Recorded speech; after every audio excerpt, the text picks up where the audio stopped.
أعوذ بالله من الشيطان الرجيم. أفمن يعلم أنما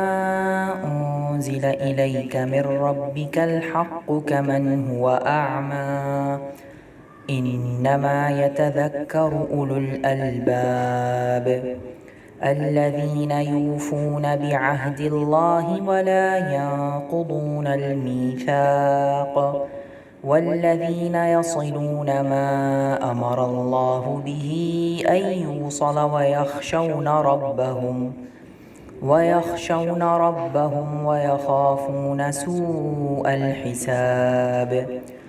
والذين صبروا ابتغاء وجه ربهم وأقاموا الصلاة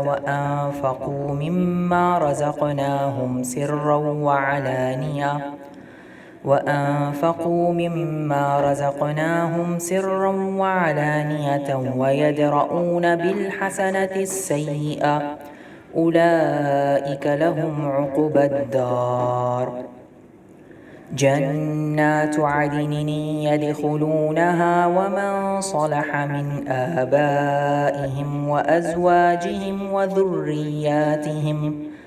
والملائكة يدخلون عليهم من كل باب سلام عليكم بما صبرتم فنعم عقبى الدار والذين ينقضون عهد الله من بعد ميثاقه ويقطعون ما أمر الله به أن يوصل ويفسدون في الأرض أولئك لهم اللعنة ولهم سوء الدار الله يبسط الرزق لمن يشاء ويقدر وفرحوا بالحياة الدنيا وما الحياة الدنيا في الآخرة إلا متاع